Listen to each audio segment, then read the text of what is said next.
ಒಬ್ಬ ಮುದುಕ ತನ್ನ ಪಕ್ಕದ ಮನೆಯ ಹುಡುಗನ ಮೇಲೆ ಒಂದು ಸುಳ್ಳು ಕೇಸ್ ಹಾಕ್ಬಿಡ್ತಾನೆ. ಇವನೊಬ್ಬ ಕಳ್ಳ, ನಮ್ಮ ಮನೆಯಲ್ಲಿ ದರೋಡೆ ಮಾಡಿದಾನೆ ಅಂತ. ಸೊ ಪೊಲೀಸ್ನವರು ಬಂದು ಅವನ್ನ ಅರೆಸ್ಟ್ ಮಾಡ್ಕೊಂಡು ಹೋಗ್ತಾರೆ. ವಿಚಾರಣೆ ಆದಾಗ ಅವ್ರಿಗೆ ಗೊತ್ತಾಗುತ್ತೆ ಇವನೇನು ತಪ್ಪು ಮಾಡಿಲ್ಲ ಅಂತ ಅವನ್ನ ಬಿಟ್ಬಿಡ್ತಾರೆ. ಸರಿ, ಅವ್ನ ಮನೆಗೆ ಬರ್ತಾನೆ. ಮನೆಗೆ ಬಂದಾಗ ಎಲ್ಲರೂ ಕೂಡ ಅವನ್ನ ಕಳ್ಳನ್ ತರನೇ ನೋಡ್ತಿದ್ದಾರೆ. ಪ್ರೂವ್ ಆಯ್ತು ಅವ್ನ ಕಳ್ಳ ಅಲ್ಲ ಅಂತ, ಬಟ್ ಸ್ಟಿಲ್ ಅವನ ಎಲ್ಲರೂ ಕೂಡ ಕಳ್ಳನ್ ತರನೇ ನೋಡ್ತಿದ್ದಾರೆ. ಸೊ ಅವನೇನ್ ಮಾಡ್ತಾನೆ, ಆ ಅಜ್ಜನ ಮೇಲೆ, ಮುದುಕನ ಮೇಲೆ ಹೋಗಿ ಒಂದು ಮಾನನಷ್ಟ ಮೊಕದ್ದಮೆ ಆಗ್ತಾರೆ. ಸೊ ಸರಿ, ಜಡ್ಜ್ ಅವ್ರನ್ನ ಕರೀತಾರೆ. ಕರೆದು ಯಾಕಪ್ಪ ಹೀಗೆ ಮಾಡಿದೆ, ಸುಳ್ಳು ಆಪಾದನೆ ಅಂತ ಕೇಳಿದಾಗ ಅಜ್ಜ ಹೇಳ್ತಾರಂತೆ, ಆ ಹುಡುಗನ ಕಂಡ್ರೆ ನನಗೆ ಆಗ್ತಿರ್ಲಿಲ್ಲ, ಹೊಟ್ಟೆ ಕಿಚ್ಚು, ಅದಕ್ಕೆ ಹಾಗೆ ಮಾಡಿದೆ ಅಂತ. ಆಗ ಜಡ್ಜ್ ಹೇಳ್ತಾರಂತೆ, ಸರಿ, ಅವನ ಬಗ್ಗೆ ನೀನ್ ಮಾಡುವಂತ ಎಲ್ಲ ಆಪಾದನೆಯನ್ನು ಕೂಡ ಒಂದು ಲಿಸ್ಟ್ ಮಾಡು. ಆ ಲಿಸ್ಟ್ ನ 500 ಜೆರಾಕ್ಸ್ ತೆಗ್ಸು.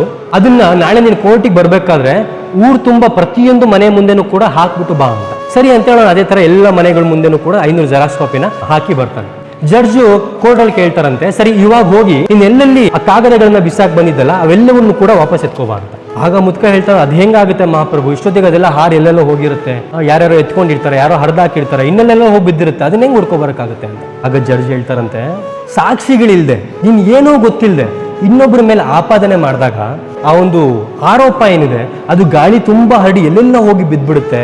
ನಾಳೆ ಅವ್ರು ನಿರಪರಾಧಿ ಅಂತ ಅವ್ರು ಪ್ರೂವ್ ಆದ್ರೂ ಕೂಡ ಅವ್ರನ್ನ ಜನ ನಂಬೋದಿಲ್ಲಪ್ಪ. ಸೊ ಇನ್ನೊಂದು ಸಲಿ ಇನ್ನೊಬ್ಬರ ಮೇಲೆ ಸುಖ ಸುಮ್ಮನೆ ಆರೋಪ ಮಾಡೋದಕ್ಕಿಂತ ಮುಂಚೆ ಯೋಚನೆ ಮಾಡಿ ಮಾತಾಡು ಅಂತ ಹೇಳಿ ಕಳಿಸ್ತಾರೆ.